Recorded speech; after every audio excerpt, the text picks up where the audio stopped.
하나님의 말씀 보겠습니다. 하나님의 말씀은 시편 123편 1절에서 4절 말씀입니다. 하나님의 말씀은 시편 123편 1절에서 4절 말씀입니다.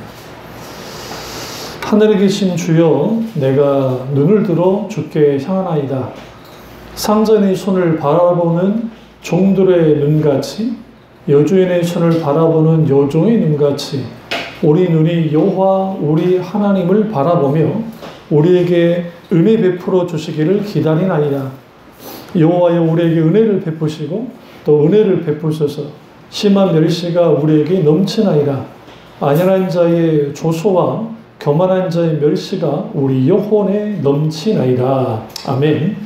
말씀 제목은 눈을 들어 주께 향하라 라는 제목으로 말씀을 나누도록 하겠습니다. 눈을 들어 주께 향하라 라는 제목으로 말씀을 나누도록 하겠습니다. 오늘 시편 123편은 성전으로 올라가는 노래입니다. 성경에서 성전으로 올라가는 노래만큼 귀한 말씀도 없습니다. 그만큼 이 말씀 아주 귀한 말씀 중에 하나인데요. 가장 중요한 것은 눈을 들어 주께 향하는 겁니다. 좀 전에 하나님께 들었던 찬양, Turn your eyes upon you, Jesus. 너의 눈을 주님께 돌려라 라고 하는 그러한 찬양처럼 나의 눈이 주님께 돌려져야 됩니다. 무슨 말이냐면 하나님이 이렇게 움직이시면 나도 내 눈이 같이 움직여져야 돼요. 그러니까 주님이 왼편으로 가시면 내 시선이 왼편으로 오른편으로 이렇게 움직여져야 되는데 많은 경우에 우리가 그러지 못할 때가 많습니다. 그러니까 우리 눈이 사람에게, 우리 눈이 환경에, 우리 눈이 기타 등등 자기 자신을 향하든 그렇게 되는 것을 봅니다. 여기서 우리가 하늘에 계신 주여라는 표현에 집중하잖아요. 여기서 하늘에 계신이 중요해요. 근데 주님, 하늘에 있다는 것은 하나님이 정말 하늘에 있다는 의미도 있지만 성경에서 말하는 하늘은 뭐냐면 하늘은 크고 광대하다는 의미가 강합니다. 그러니까 크고 광대하신 하나님, 그리고 또 이게 지금 시각적 표현으로 내가 눈을 들었다. 누구에게? 하늘에 계신 하나님께 내가 눈을 들었습니다. 내가 주께 향합니다. 왜 향하는가에 대해서 오늘 어떤 마음으로 하나님께 눈을 드는지에 대해서 시편 기자가 이렇게 말하는 거예요. 2절 보세요. 상전의 손을 바라보는 종들의 눈같이, 여주인의 손을 바라보는 여종의 눈같이. 좀 이상하지 않으세요? 상전의 손을 바라본다. 손은 뭘 의미하죠? 주로 지시하잖아요. 너 이렇게 해, 저렇게 해. 그러니까 상전의 지금 움직임을 계속 주시하고 있는 거야. 여종의 손을 바라보는 여종의 눈같이. 우리가 하나님을 바라볼 때는 하나님 그분을 어떻게 상전의 손을 바라보는 것처럼, 여주인의 손을 바라보는 것처럼 바라봐야 돼요. 그러니까 우리가 어떤 일을 하다 보면 직장에서도 눈치 없는 사람 있잖아요. 어떤 일을 시키는데 이게 뭔지를 잘 몰라. 미리 먼저 생각해가지고 움직이는 친구도 있는 반면에 그냥 뭘 시켜도 제대로 못하는 사람도 있어요. 왜 그러냐면 집중하지 않기 때문에요. 들어가도 돼요? 그리고 우리가 마찬가지로 여러 부분에 있어서 그 상전의 손을, 여주인의 손을 계속 뭐 하는 것처럼, 바라보는 것처럼, 주시하는 것처럼 하나님을 주시해야 되는데 우리는 하나님께 그렇게 주시하지 않아요. 오늘 내 앞에 있는 일들, 문제들, 상황들, 그것에 우리가 주시하고 거기에 집중하다 보면 우리의 시선이 하나님이 아니라 땅에 두게 되어 있습니다. 그러니까 우리가 이런 걱정, 저런 걱정, 이런 문제, 저런 문제, 이런 아픔, 이런 고통이 있죠. 우리가 일상의 삶을 살아간다는 것이 얼마나 귀합니까? 우리 마스크 벗고 살았던 그 시절에 얼마나 그리워합니까? 솔직히 마스크 쓰는 거 얼마나 그렇습니까? 응? 우리가 마스크 쓰는 것 자체가 너무너무 힘들어요. 그런데 생각해 보면 불과 거의 한 2년 전에 마스크 없이 살았거든요. 겨울에 뭐 내가 좀 아프지 않는 이상은 마스크 쓴 적이 없잖아요. 마찬가지로 우리 일상의 삶 속에 당연하다고 여기는 것들이 아주 소중하게 다가올 때 있습니다. 대표적인 게 대부분이 여러 어떤 병에 걸렸다가 그 병에서 치유되고 그게 정말 귀한 삶이었다는 거 아는 것. 일상의 삶으로 돌아와서 살 수 있다는 것이 얼마나 귀한 것인지. 그럼에도 불구하고 우리의 시선이 하나님을 향해야 되는데 하나님을 향하지 못할 때가 많다는 거예요. 그 이유는 근심 때문이에요. 그 찬양가 눈을 들어 주님께 바랄 때 세상 근심이 사라지네 그렇게 돼 있잖아요. 근데 이제 우리 번역상 조금 우리 영어 번역상 조금 문제가 있어요. 그래서 우리 이걸 직역이 아니라 의역을 하다 보니까 이제 그렇게 되어지는데 이거예요. 너희 눈을 주님께 돌려라. 바로 주님을 이제 바라보라. 그러면 그분의 놀라운 얼굴, wonderful face, 혹은 경이로운 얼굴을 이제 어떻게 눈을 돌려서 바라보라는 거예요. 주님의 경이로운 얼굴을. 그러면 세상 것들이 점점 약해져 갈 거라는 거예요. 이게 가장 중요합니다. 왜 우리가 눈을 들어 lift up your eyes, 눈을 들어 주님을 봐야 되는가? 눈을 들어 주님을 봐야 세상 것들이 약해져요. 그러니까 어떻게 주님을 바라보는 거예요? 종이 주인의 손을, 여종이 여주인의 손을 바라보는 것처럼. 그 손에는 뭐가 있어요? 그 여주인의 손은, 주인의 손은 그 명령할 수 있는 권세가 있고 실질적인 살리기도 하고 죽일 수 있는 권세가 있다는 거예요. 이걸 갖다가 지금 운유법을 써서 이런 것 같이 우리 눈이 여호와 우리 하나님을 바라보며 우리의 눈이 누구를 바라보는 것처럼 종이 주인의 손을 바라보는 것처럼 우리는 그렇게 바라봐야 된다는 거예요. 우리가 시편을 읽으실 때 우리가 그 인칭을 자세히 보셔야 돼요. 나, 너, 우리. 근데 주로 탄식시 같은 경우에는 탄식시, 타오는시라는 표현도 쓰는데 거기는 참 재밌게도 나를 언제까지 나를 이렇게까지 가만두실 거예요? 라고 나오라. 이후에 갑자기 인칭이 바뀌어져 가지고 예를 들어 여호와 우리 주여 주의 이름이 온 땅에 어찌 이렇게 아름다우신 줄 하면서 갑자기 우리로 바뀌어지기도 하고. 그러니까 나를 향한, 너를 위한 하나님. 하나님을 믿을 때에 나의 하나님으로, 너의 하나님으로, 우리 하나님으로서 믿어야 돼요. Our Father in heaven, 하늘에 계신 우리 아버지여. 예수님이 주기도문을 가르치실 때 하늘에 계신 우리 아버지라는 표현.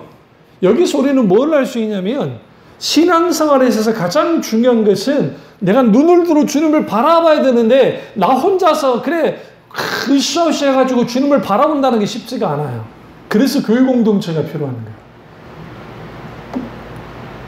그러면 탄원시에는 세 가지 탄원이 나오는데 하나는 탄원하는 사람이 탄식이 나와요. 탄식. 내가 탄식하는 거야. 나 힘들어 너무 죽겠어요. 힘들고 어려워서 죽겠어요. 하나님 언제까지 나를 이렇게 가만두실 거예요? 첫 번째. 두 번째는 나를 짓누르는 원수를 향한 말 그대로 이제 탄식이 또 나와요. 도대체 저 문제가, 저 원수가 나를 이렇게까지 왜 찍어 누르는지. 그리고 세 번째 탄식은 뭐냐면 하나님을 향한 호소예요. 하나님 언제까지 나를 이렇게 내버려 두시겠어요? 여기서 굉장히 중요한 게 뭐냐면 하나님 나를 언제까지 내버려 두실 거예요? 하면서 할 때에 우리의 눈이 하나님을 향해야 돼. 우리의 눈이 주님을 향할 때 그 하나님을 바라보게 됩니다. 근데 재밌는 표현이 계속 여러분 보세요. 여기 지금 시편 123편이 정말 4절밖에 안 되는 구절인데 계속 반복되는 그 단어, 그러니까 문장이 나와요. 그게 뭐예요? 바라보는, 바라보며,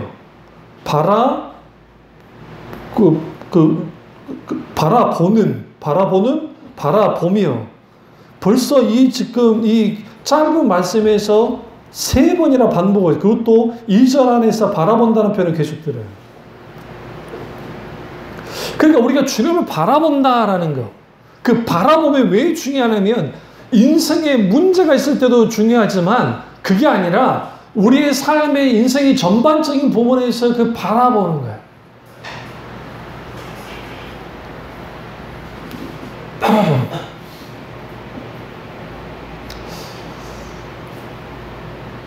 그럼 우리가 주님을 바라볼 때에 아무나 바라볼 수 있습니까?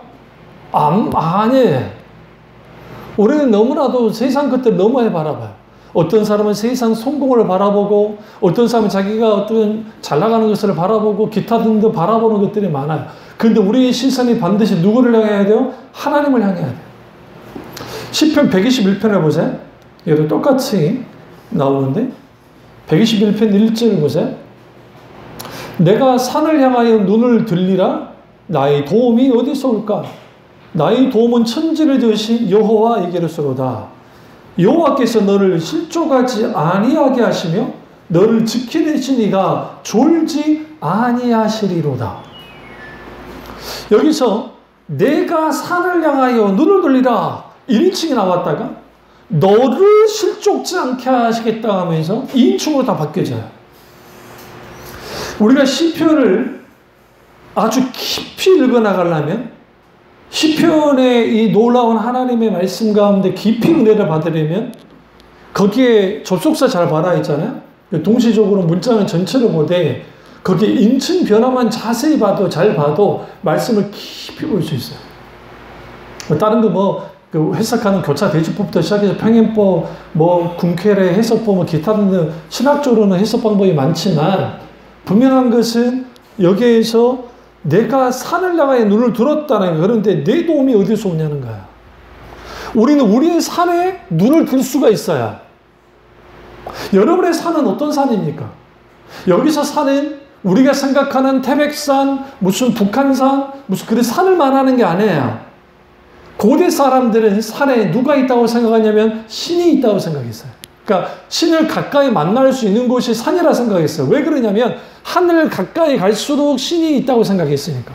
그래서 히말라야 고봉에 보시면 네팔이라든지 인도라든지 거기에 보시면 그 위에 거기에 소위 조장, 그러니까 사람이 죽었을 때 새가 거기에서 이제 장례를 치르는, 그러니까 그대로 놔두면 새가 쪼아먹어요. 그러면 해골만 남는 그 장례 풍습이 있었다고요.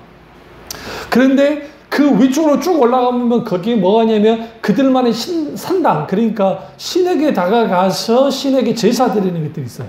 근데 이게 동서양을 막론하고 아프리카든 상관없이 모든 이 지구 안에 있는 그 모든 민족과 인종들이 뭐 하고 있냐면 산과 같은 그런 높은 지역에 그들이 신을 만나는 자리를 만드는 거예요.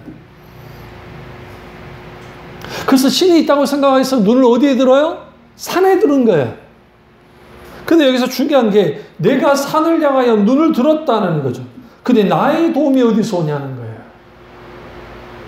이 해석을 목사님들 중에 잘못 해석해가지고 여기서 내가 산을 향할 때 이 산은 시온산이라고 생각하는 사람들이 있어요. 그런 분들이. 물론 그런 식으로 해석을 했어요, 과거에. 왜? 지금 이 시편이, 이 표제가 뭐라 나왔어요? 성전에 올라가는 노래라 그랬잖아요. 예루살렘 성전이 해발 600m에 있어요.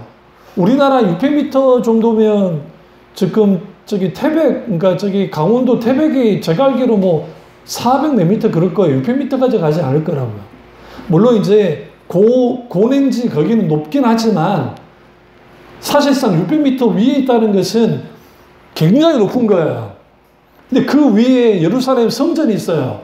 당연히 사람들이 성전 올라가면 어떻게 올라가요? 고개를 들어서 올라가죠. 여러분 산 올라갈 때 이렇게 올라가잖아요. 안 그래요? 물론 바닥을 보긴 하지만 간간히 보면서 올라가잖아요. 눈을 들어서 가야 돼. 근데 그 눈이 어디를 봐요? 산을 본다는 거죠. 내가 산을 향하여 눈을 들었다는 거, 시온산을 향해서 눈을 들었다는 거죠. 그렇게 해석해버리면 나의 도움이 어디서 올까? 이게 문제가 돼요. 시온산은 어떤 산이니까? 하나님이 거기에 계시는 산인데, 그렇다면 이 산은 무슨 산이냐면 모든 인간이 하나님 아닌 다른 것을 최고로 의지하는 모든 것들이에요. 우리가 눈을 들어야 돼. 근데 누구에게 눈을 들어? 눈을 들어 주님께 향해야 되는데 우리 눈이 하나님께 향하기보다는 산에 향할 때가 있다고요. 여러분의 그 산이 돈일 수도 있고, 그것이 건강일 수도 있고, 그것이 권력일 수도 있고, 그것이 소위 쾌락일 수도 있고, 그것이 자기만의 행복일 수도 있어요. 그렇게 쫓아가다 보면 내가 끝없이 가는데 이게 잡힐 것 같은데 잡히지 않아요. 반지의 제왕에서 그걸 영상으로 구거할 때에 거기에 반지의 제왕 소설책에도 그렇지만 그게 모리아 땅이 있고 뭐 어쨌든 막 있어요. 그런데 모르는 것인가? 어쨌든 거기에 막 쭉 거기로 가죠. 가고 가는데 그 산이 잡힐 듯 하지만 잡혀지지 않고 계속 가도 끝이 없이 다가 멀리 있는 것처럼 느껴지는 것처럼 우리도 마찬가지예요. 우리가 착각하는 게, 저는 어렸을 때 산을 많이 탔기 때문에 내 시선으로 저 정도면 쉽게 올라갈 수 있을 거라 생각하고 올라갈 수 없다는 걸 알아요. 왜냐하면 내가 여러 번 산을 많이 타봤기 때문에. 그러니까 우리 눈에는 딱 보면 저까지 쉽게 올라갈 것 같아. 그러니까 뭐 산을 잘 타보지 않은 사람들은 너무 쉽게 가서 거기 가다가 뭐 갑자기 해가 지기도 하고 아니면 거기서 길을 잃기도 하고 거기서 아주 고생을 해요. 내가 뭐 하려고 이렇게 올라왔나? 언제가 가장 위기인 줄 아세요? 이게 지금 내려가는 것도 문제고 올라간 것도 문제고 이게 좀 애매하게 남았을 때, 올라가 전에 힘들고 내려가 전에 아깝고 그런 상황이 벌어진단 말이죠. 우리가 내가 산을 바라보면 잡힐 듯한데 잡혀지지 않아요. 놀라운 것은 뭐냐면 사막이라든지 막 그런 데 가면 거기에 신기루가 딱 나타나잖아요. 사막에 신기루가 딱 나타나는데 그게 잡힐 듯한데 잡히지 않은데 왜 그럴까 하는데, 놀라운 것은 거기로부터 한 100km 정도의 거기 호수라든지 거기 있는데 그게 태양빛이나 구름에 있어서 반사돼가지고 이게 지금 수십 킬로 떨어져 있는데 내 앞에 바로 앞에 있는 것처럼 느껴지게 돼 있어요. 다가가면 사라지고 또 보여. 다가가면 사라지고. 그렇게 사람들이 거기서 절망해서 거기서 죽게 되어지는. 그런데 놀랍게도 베두인 족속들, 사막 족속이라는 베두인 사람들은 절대로 그거 신기로 보지도 않아요. 관심도 없어요. 그럼 어떻게 하느냐? 늘 왔던 길. 근데 더 놀라운 것은 그 어마어마한 무슨 특별한 우리나라처럼 무슨 어떤 건물이 있어가지고 그 건물을 보고 길을 그렇게 딱딱 찾는 게 아니라 이 사람은 어릴 때부터 아버지 또 할아버지를 따라다녔기 때문에 밤이랄지라도 자기가 어디 있는지를 알아요. 위치가. 별을 안 봐도 알아요. 자, 더 놀라운 거는 시베리아 말고 알래스카 원주민들이 눈보라치고 하는데 팡팡 이 얼음 위에 막 썰매를 타고 가는데 눈폭풍으로 만났는데 그것도 뭐 사람도 없어요. 그냥 있을 수도 없고. 영하 35도, 40도 그런 상황에서 개선을 들고 막 가다가 거기서 빨리 이제 뭐 하긴 하는데 그 촬영팀들 막 카메라 다 고장나고 이제 난리가 났어. 이제 그 차도 막 이게 시동이 안 걸리고 이제 우리는 끝난 거 아닌가. 하필 또 위성 GPS가 이게 문제가 되고 그런데 데리고 온 양반이 너무 태어난 거예요. 이상하다. 왜 그러냐. 그러니까 우리 조금만 가면 임시 천막이 우리가 만들어놓은 피난처 같은 게 있다. 가자고. 조금인자는 조금이 아니에요. 한참 가야 돼. 가서 그래서 이제 하는 말이 당신은 이거 어떻게 알고 왔냐. 이거는 눈으로 시각으로 보는 게 아니라 우리는 늘 봤기 때문에, 그러니까 늘 조상을 따라왔기 때문에 우리 몸의 감각과 모든 걸 통해서 알게 된다는 거죠. 하나님을 바라본다는 게 그거예요. 우리의 모든 신경을, 우리의 모든 마음을, 우리의 중심을 하나님께 뒀을 때 그 하나님께 두면 우리의 영혼이 눈을 들어서 주님을 보는 것처럼 되어져요. 그러면 내가 위치를 상실할 때가 있잖아요. 내가 하나님께로부터 떨어져 나갈 때가 있잖아요. 내가 길을 잃어버릴 때가 있잖아요. 뭐 때문에 주님 바라보지 않아가지고 정확하게 뭐 하게 되느냐. 내가 눈을 들어 주님을 보게 되어지면 길을 잃지 않아요.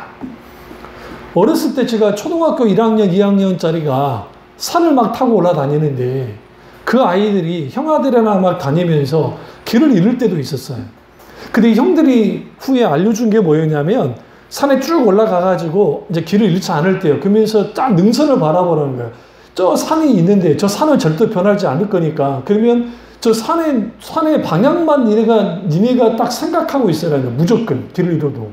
그런데 저 산이 조금 이게 오른쪽에 있거나 왼쪽에 있으면 뭔가 좀 멀리 느껴지면 이렇게 있어요. 그러면 니네가 무조건 방향을 틀고 가면 돼. 가서 또 위에서 보면 그 방향에 맞으면 내려오면 우리 동네라는 거예요. 그럼 그 형들은 어떻게 알아요? 늘 그렇게. 그래서 우리 어렸을 때 여름만 되면 점점 잘 됐죠. 서울에 사시는 분들은 어쩔 줄 모르지만 우리 여수는 툭 하면 정전됐어요. 정말로. 정전이 참 잘 됐어요. 그때 우리가 신나는 날이에요. 왜 신나는 날이냐면 뒷산에 깜깜한데 랜턴이 어디 있어요? 촛불은 제대로 안 되고 아무것도 없이 공동묘지를 헤치고 들어와서 산 위에 올라가서 내려오기. 형들이랑. 근데 이 사악한 형들이 동생들이랑 같이 가다가 동생들을 내버려두고 우리를 일부러 내버려두고 와버려요. 그럼 난리가 나요. 왜? 애들이. 근데 이게 한두 번 당했지. 알아요. 여러분 생각할 때 밤하늘에 그렇게 가면은 안 보일 것 같잖아요. 눈이 익숙해지면 보여요. 그리고 별빛이 있기 때문에. 근데 이제 문제는 뭐냐면 정전됐으니까 밑에 불들이 안 보이잖아요. 응? 그럼 방향을 어떻게 잡느냐는 거야. 남은 이 경사야, 경사.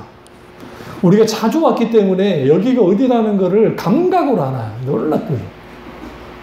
그 애들은 내려오는 거예요. 이번에 어떤 꼬맹이가 7살짜리 누나하고 3살짜리 뭐 꼬맹이가 놀다가 잃어버렸다며요. 산에서. 등산로에서. 하루 지나가지고 정말 마을 분들이 극적으로 구조를 했는데 그 녀석이 덜덜 떨면서 있었다잖아요. 근데 우리 어렸을 때 우리는 있을 수가 없어요. 왜? 어릴 때 형들이 그렇게 났기 때문에. 근데 지금도 생각해보면 그래요. 그래서 제가 어느 뭐 산을 올라가거나 하면 이쯤 되면 정상 다 왔다는 걸 알아요. 그 방향 이렇게 잡으면, 이거 처음 오는 산인데도 머리의 감각 속에서 어렸을 때 있던 그런 감각들이 있어서 아, 이렇게 가면은 어떻게 되겠다라는 게 감이 잡히는데 놀랍게도 거의 대부분이 맞았더라고요. 여기서 제가 무슨 말씀 드리려고 하냐면 하나님과의 우리 속의 이러한 감각들이 하나님 그분을 찾는 이러한 것들이 분명하게 우리 가운데 있어야 돼요. 살아있어야 돼요. 생생하게. 이게 생생하게 살아있지 않으면 뭐 하게 되느냐? 우리는 방향을 잃어버려요. 그러면 뭐를 바라봐요? 내가 산을 향하여 눈을 들어 나의 도움이 어디서 오는지 그렇게 돼버리는 거예요. 그럼 나의 도움이 어디로부터 와요? 천지를 지으신 여호와에게서 오는 거예요. 하늘과 땅을 지으신 하나님께로부터 뭐가 와요? 도움이 온다는 거예요. 당연히 하늘과 땅을 지으신 하나님. 눈을 어디로 두는 거예요? 산에 두는 게 아니에요. 어디로 들어요? 하늘에 두는 거죠. 그러니까 하늘에 계신 주여, 내가 눈을 들어 주께 향하나이다. 근데 하늘에 계신 주는 어떤 하나님이에요? 천지를 지으시는 하나님이에요. 산과 같지 않은 하나님. 그리고 그 하나님께 눈을 둬야 하는. 우리의 인생을 살아갈 때에 직장 생활을 하든 뭐 학교를 다니든 아니면 어떤 삶을 살든 간에 거기에 하나님을 바라보고 하나님을 생각하고 하나님과 함께 나아가기 시작할 때 거기에 하나님의 놀라운 역사들이 있어요. 교회에서만 열심히 불로만 한다고 해서 주님을 만나는 게 아니라 삶의 현장에서 만나는 일들이 있단 말이에요. 참배 중앙교회 가운데 하나님이 운행하신 것들을 보면 놀라운 거 아시는가 아세요? 예기치도 않고 생각지도 않는 속에서 하나님이 놀랍게 채우시는 것들을 보면 제가 깜짝 놀라요. 왜 그러냐면 나 자신이 무슨 뭐 잘난 것도 아니고 우리도 그런 것도 아닌데 왜 하나님이 그렇게까지 하시냐는 거예요. 하나님만 의지하라는 거죠. 하나님만. 그러면 그 하나님은 왜 우리는 그러면 하늘에 계신 하나님을 향해 봐야 됩니까? 왜 그렇게 해야 됩니까? 첫째로 실족지 않게 하시는 하나님이기 때문에. 실족한다는 말은 말 그대로 넘어지는 거 아닙니까? 하나님 그분은 나를 실족하지 않게 해요. 우리 인생을 살다 보면 사람 때문에 실족할 때가 있고 환경 때문에 실족할 때가 있고 기타 등등 내 인생에 실족할 일들이 많아요. 그런데 우리는 하나님과의 관계를 소중히 여겨야 되고 그걸 가치 있게 여겨야 되는데 그렇지 못할 때가 많다는 거야. 왜 그러냐면 우리는 너무나도 우리의 시선이 하나님 아니라 다른 데 둘 때가 있어요. 등산을 했을 때 가장 많이 다칠 때가 언제인 줄 아세요? 많은 사람들이 올라갈 때라고 생각하는데 절대로 올라가면서 다치는 건 거의 없어요. 왜냐하면 사람들이 힘들기 때문에 속도도 못 내고 조심조심 올라가니까. 근데 주로 어디서 다치느냐? 내려올 때. 저희처럼 이제 50대가 넘으면 운동할 때 올라가는 건 괜찮은데 내려갈 때는 우리 근육을 다칠 수가 있습니다. 그래서 조심히 내려가야 돼요. 근데 주로 사람들이 왜 그러냐면 올라올 때는 덜 내려올 때는 덜 힘들잖아요. 올라오는 것보다는. 그러니까 이제 방심을 하는 거죠. 그리고 속도가 좀 붙잖아요. 그러니까 그러다 보면 그래요. 북한산에서 우리는 요즘 뭐 잘 안 나오죠. 북한산이나 그런 데서 등산했다가 돌아가신 분들이 생각보다 많아요. 사고사로. 그 왜 그러냐? 우리나라 사람들은 우리나라 사람들하고 등산은 그렇게 많이 하는 사람도 없는데 하는 이유가 북한산 밑에 내려오면 막걸리집이 많다며요. 응? 그거 먹으려고. 근데 요즘에는 이제 그 못하게 만들잖아요. 저기 그 거리두기 그게 있으니까 아예 싸서 갖고 올라가죠. 그러니까 북한산에서 그걸 잡수는 거예요. 막걸리하고 막. 그러니까 술 취한 채로 내려오니까 사고가 안 날 수가 없죠. 당연히. 우리가 그런데 실족하죠. 마찬가지예요. 세상에 취해버리면, 돈에 취해버리면, 환경에 취해버리면 우리는 뭐예요? 실족하게 돼 있어요. 넘어지게 돼 있다는 거예요. 그래서 우리는 뭐 해야 되느냐? 주목해 봐야 돼요. 상전의 손을 종들이 바라보는 것처럼, 여종이 바라보는 것처럼 우리는 주님을 주목해 봐야 돼요. 그 사랑의 거리라고 하는 뭐 그러한 그 심리학도 있지만, 그거 있잖아요. 우리 어디 뭐 길거리 가다가 보면 불이 붙은 연인들, 아이들, 연애하는 애들을 보면 재밌는 게 뭔지 아세요? 참 내 눈에는 죄송해요. 여자가 그렇게 이쁜 것 같지 않은데 이 남자가 너무 사랑스러운 눈으로 보고 있어. 요즘에는 마스크 미인들이 많잖아요. 몰라요? 눈만 예쁘면 다 예쁘게 생기게 보이잖아요. 그러니까 다 이제 괜찮게 보이니까 그렇긴 한데, 그리고 때로는 또 이렇게 뚱뚱한 남자인데 아주 또 오래오래하고 한 애가 둘이 막 좋아서 막 그렇게 해요. 근데 거기에 가장 중요한 게 뭔지 아세요? 그 꿀이 굵고 그게 뚝뚝 떨어지는 게 뭘 통해서 할 수 있냐면 그 아이 컨택이야. 눈. 그러니까 서로 바라보는 눈이 달라요.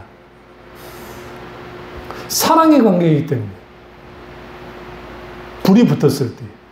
그럼 우리가 하나님과 아이 컨택을 하는데, 눈 맞춤을 하는데, 눈을 서로 맞추는데, 우리 눈 맞추는 것들이 어떠냐고요? 썩은 동태 눈깔로 쳐다보지 않습니까? 우리 하나님은? 이게 문제인 거예요, 이게. 그럼 왜요? 우리의 관심사가 하나님에 대하여 관심을 많이 가질 필요가 있어요. 그러니까 하나님에 대한 그 관심을 많이 갖고 가질 때에 그 하나님이 나를 향해서 하셨던 일들, 세밀하게 간섭하시는 것들, 당연히 그 하나님은 나를 실족해 하지 않게 하신 하나님이기 때문에 우리는 반드시 그 하나님을 눈을 들어 바라봐야 돼. 여기서 눈을 들어 주님을 바라본다는 것은 눈을 들어 주님을 이 뜻은 뭐냐면 주님만을 신뢰하고 의지한다는 것을 포함해요. 하나님을 향한 믿음의 실질적인 행동을 의미해요, 사실. 두 번째는 왜 우리는 그 하늘에 계신 그 눈을 들어 주님을 향해야 됩니까? 나를 지키시기 때문에요. 그분이 나를 지켜주시거든요. 어떻게 해요? 예, 원수로부터 나를 지키신 하나님입니다. 그렇다 한다면 우리는 반드시 눈을 들어 주님을 향해야 되는데 주님이 나를 지켜주시기 때문에 그 지켜주시는 하나님을 바라봐야죠. 근데 우리는 하나님 그분을 향하기보다는 다른 것을 많이 바라볼 때가 있어요.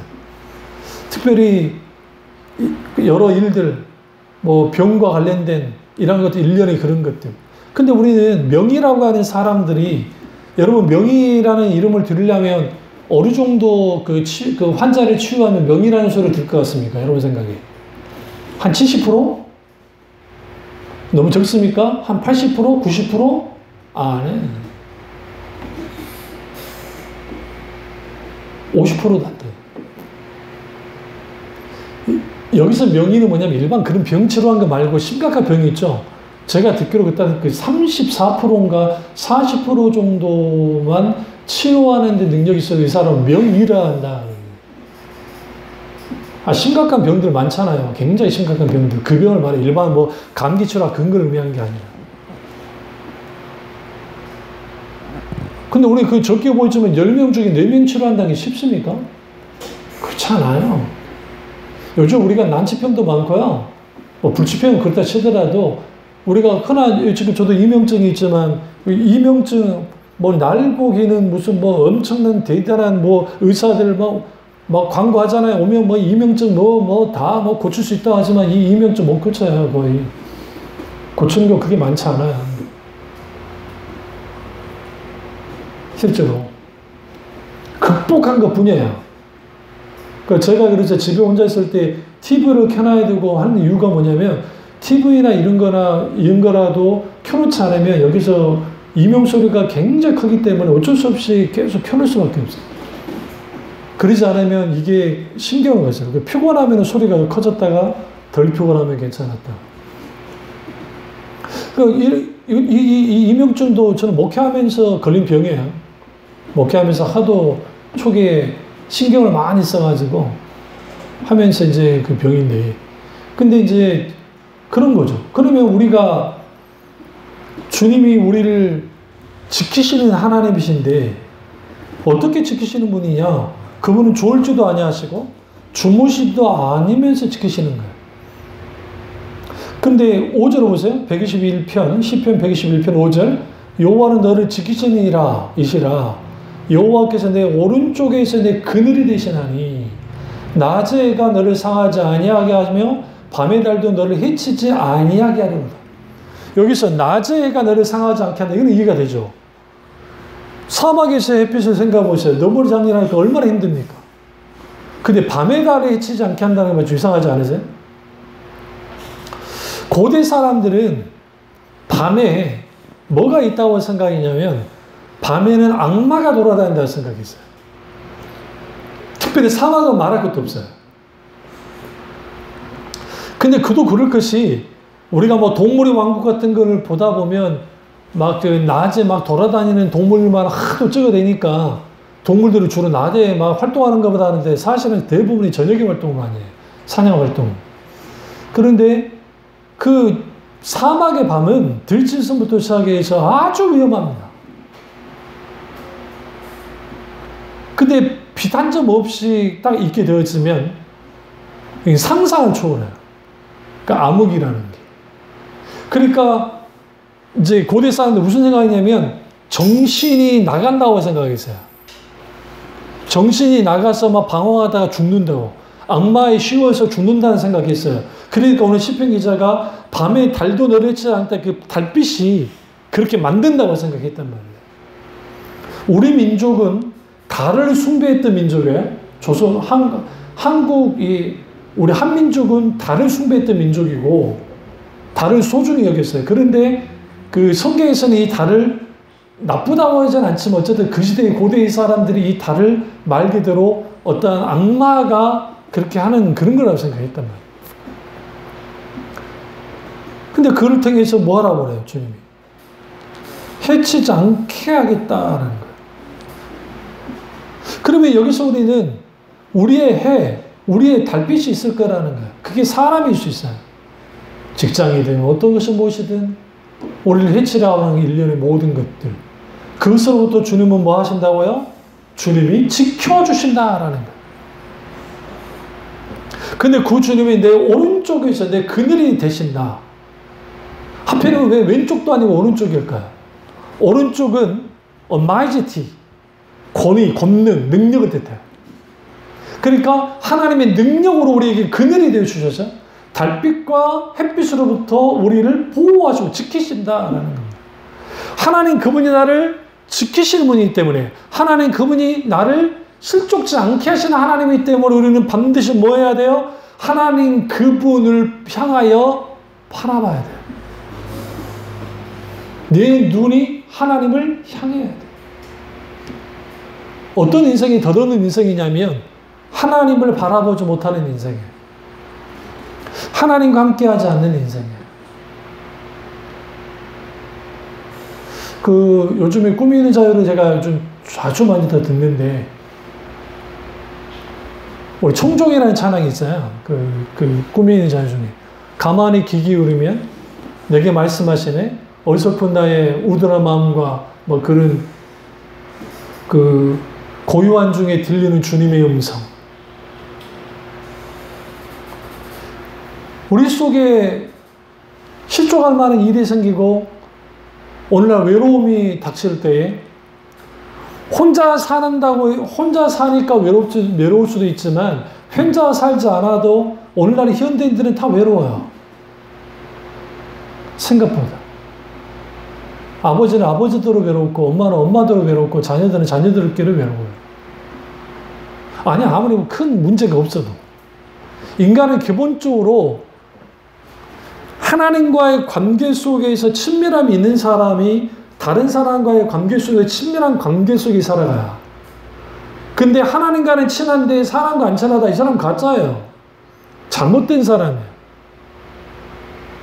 그래서 누군가를 섬길 때에 우리가 우리의 마음으로 누군가를 섬겨줄 때에 그것은 내 마음의 여유가 있어야 가능해요. 마음의 여유가 없으면 아무리 섬겨주고 싶어도 안 섬겨져야 눌려지기 때문에. 근데 그 여유로운 마음은 어디로부터 와요? 그 국률의 마음이 어디로부터 와요? 하나님의 긍휼 가운데 하나님의 놀라운 은혜가 부어질 때 내 마음에 그 하나님의 은혜가 계속적으로 은혜가 있을 때 가능해요. 그래서 오늘 시편 기자가 123편 보세요. 3절 보세요. 3절. 여호와여, 같이 다 보세요. 여호와여 우리에게 은혜를 베푸시고 또 은혜를 베푸소서. 심한 멸시가 우리에게 넘치나이다. 지금 반복하고 있죠. 뭐라 반복해요? 은혜를 베푸시고 또 은혜를 베푸소서. 하나님의 은혜가 우리 가운데 은혜 베푸심이 있고 또 있고 있어야 되는 거예요. 그러니까 우리 속에 있는 응언이나 아픔이나 갈등이나 어떤 어려움이 있을 때에 그것을 하나님 앞에 가지고 나아가되 그 하나님의 은혜가 우리 가운데 부어져야 되는데 부어지는 사람들은 누구냐? 주님을 향해서 눈을 향해 드는 사람들에게 은혜가 베풀어져요. 근데 중요한 거는 이 뒤에 있는 말씀이 우리가 이해가 되지 않잖아요. 심한 멸시가 우리에게 넘치나이다. 심한 멸시가 넘친단 말이에요. 무슨 말이니까 아주 힘들고 어렵고 고통 가운데 오늘 시편 기자가 있는 거예요. 근데 그 구체적인 내용이 사전에 나오잖아요. 안일한 자의 조소와 교만한 자의 멸시가 우리 영혼에 넘치나이다. 우리 스스로가 나 자신을 향해서 이렇게 조소하고 멸시할 수 있어요. 목사 하나보다 안 그럴 것 같아요? 똑같아요. 이 모든 것을 해결하려면 반드시 필요한 게 뭐냐면 눈을 들어 주께 향해야 돼. 누가? 내가. 그렇게 해야 주님이 나를 실족치 않게 하시고 나를 주무시지 않으면서 나를 지켜주시고, 그리고 그 지켜주신 그 하나님께 우리는 이렇게 기도해야 돼. 주님, 내게 은혜 베풀어 주십시오. 또 은혜 베풀어 주십시오. 내게 멸시하는 자가 있나이다. 내가 여전히 이 문제가 있습니다. 이런 상황이 있습니다. 이런 환경이 있습니다. 이런 사람이 있습니다. 그러니까 은혜 베풀어 주셔야 됩니다. 주님. 근데 그냥 말로만 하는 은혜 베풀어 주시가 아니라 내가 지금 눈을 들어 주님을 향한 상태에서 은혜 베풀어 달라고 간청하는 거예요. 그렇게 하면 우리는 어떻게 되어져요? 우리가 시편을 읽으시면서 시편 23편이니까 이것만 딱 보고 이것만 보고 24편에 이렇게 그렇게 보면 안 돼요. 이걸 연결해서 볼 필요가 있어요. 124편을 보세요. 1절 보세요. 1절이죠. 이스라엘은 이제 말하기를 여호와께서 누구 편에? 우리 편에 계시지 아니하였더라면 우리가 어떻게 하였으리라. 사람들이 우리를 치러 일어날 때 여호와가 우리 편에 계시지 아니하였다면 그때 그들의 노여움이 우리에게 맹렬하여 우리를 산채로 삼켰을 것이며. 6절 보세요. 우리를 내주어 그들의 이에 씹히지 아니하게 하신 여호와를 말이로다 찬송하리로다. 왜 우리가 하나님을 향해 바라봐야 됩니까? 눈을 들어 주님을 향해야 됩니까? 여호와 하나님의 편에 서야 되니까 그래요.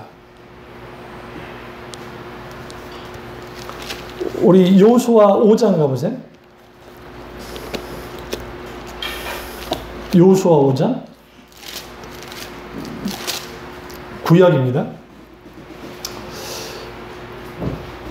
여호수아 5장 13절을 보시면 여호수아가 여리고에 가까이 이르렀을 때에 눈을 들어본 즉 한 사람이 칼을 빼어 손을 두고 마주 서 있는지라 여호수아가 나아가서 그에게 묻되 너는 우리를 위하느냐 우리의 적을 위하느냐 하니 여기서 눈을 들어본 즉 눈을 들어봤다는 여리고 평지에 여호수아가 들어왔어요. 요단강을 건너가를 한 다음에 이제 첫 여리고성, 우리 첫 전투는 아니야. 이미 전투가 있긴 있었죠, 그 전에. 어쨌든 거기 딱 섰는데 눈을 들었어요. 근데 마침 누가 오고 있어요? 칼든 자가 온 거예요. 너 우리를 위한 거냐? 우리 적을 위한 거냐? 너 지금 여리고 편이냐? 우리 편이냐? 라고 그렇게 나온 거예요. 그러니까 14절 보세요. 그가 이르되 아니라 나는 여호와의 군대의 대장으로서 지고받느니라 하는지라 여호수아가 얼굴에 땅을 대고 엎드려 절하고 그에게 이르되 내 주여 종에게 무슨 말씀을 하나이까. 여기서 우리가 알아야 될 게 뭐냐면 내가 왜 눈을 들어 하나님을 바라보는 거예요. 단순히 돈만 구하려고? 아니에요. 누구 편이냐는 거예요 도대체. 여러분 누구 편입니까? 하나님 편입니까? 아니면 세상 편입니까? 아니면 자기 편입니까? 많은 사람들이 하나님이 내 편 되기를 원해요. 하나님은 절대로 내 편 안 돼요. 교회 분란이 날 때에 교회들마다 장로파, 목사파 나눠가지고 다 자기들 편이래. 하나님 편이래. 하나님 이렇게 말해요. 난 누구 편도 아니야. 왜? 오늘 보세요. 여호수아를 향해서 난 너 편 아니다 그러잖아요. 그렇다고 해서 여리고 편이라 말하지 않잖아요. 그 누구 편을 합니까? 난 여호와의 군대 대장으로서 왔다잖아요. 여기서 나타나는 이 여호와의 군대 대장은 미가에서 천사를 말하는 게 아니에요. 성육신하기 전에 예수 그리스도 하나님, 성자 하나님이에요. 지금. 왜냐하면 얼굴을 떼고 땅을 절을 했다는 것은 경배를 받았기 때문에 하나님이 직접 찾아오신 거예요. 하나님이 직접 찾아오셨는데 나는 누구 편도 아니야. 그러면 우리는 어떻게 해야 되느냐? 얼굴에 땅을 대고 무슨 말씀하시기를 원하십니까? 우리는 주님의 말씀에 청중해야 돼요. 왜 우리가 하나님을 바라봐야 되느냐? 하나님이 내게 무엇을 말씀하시는지를 우리는 들어야 하기 때문에 그래요. 그리고 무엇보다 중요한 것은 내가 하나님 편이 돼야 되기 때문에. 그래, 그 군대대장이 뭐라 합니까? 15절에 여호와의 군대대장이 여호수아에게 이르되 내 발에서 신을 벗으라. 내가 선 것은 거룩하니라 하니 여호수아가 그대로 하니라. 여기서 신을 벗으라는 표현이 굉장히 중요해요. 내 앞에서 신을 벗으라. 시편 123편에서 뭐라고 했어요? 종이 상전의 손을 바라보는 것처럼 요종이 바라보는 것처럼 신발을 벗는다는 것은 고대 사회에서 신을 아무거나 벗지 않아요. 절대로. 신을 벗었다는 것은 종이라는 뜻이에요. 여호수아가 하나님께 종이 됐다는 겁니다. 우리가 하나님과 나 사이의 관계는 하나님이 주인이시고 나는 종이어야 돼요. 하나님이 아버지시고 내가 자녀이고 하나님이 나의 분명하게 구원자시고 우리가 구원받은 백성이긴 하지만 동시적으로 하나님과의 주권, 하나님은 주권자이시고 나는 피조물이기 때문에 이 관계가 분명하게 세워져야 돼요. 왜 내가 눈을 들어 주님을 바라봐야 되는가? 내 눈이 주님을 향해야 되는가? 내가 주님을 향하지 않으면 살 수 없기 때문에 그래요. 그렇기 때문에 반드시 우리는 뭐 해야 되느냐? 종이 자리에 서야 돼요. 두 가지가 요구돼요.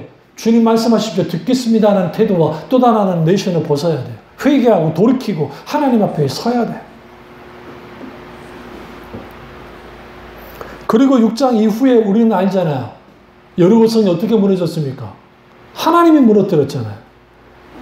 이스라엘 백성이 무너뜨렸습니까? 하나님이 무너뜨렸어요. 마찬가지예요. 오늘 우리 속에 있는 수많은 일들, 문제들 앞에 섰을 때 우리가 흔들리기도 하고 넘어질 것 같고 실족할 것 같고 그러는데 우리는 그럴 때마다 뭐 해야 돼요? 내 눈을 산에 두지 말고 내 눈을 사람에게 두지 말고 내 눈을 환경과 어떤 것에 두지 말고 하나님께 향하고 내 눈을 주께 둘 때 거기로부터 무슨 일이 벌어져요? 주님의 도우심이 천지되신 여호와께로부터 그 도우심이 있게 되는데 그 주님이 내 편 되어 주세요. 그 나와 함께 해주세요. 결국은 뭐 합니까? 내가 여호와께 말하리로다 찬송하리로다. 하나님께 영광과 찬양을 드립니다. 이 놀라운 은혜가 저와 여러분의 있기를 주님의 이름으로 축원합니다. 기도하겠습니다. 기도할 때 오늘 이 말씀이 나의 말씀이자 우리 말씀대로 기도하겠습니다. 사랑의 주 역사 중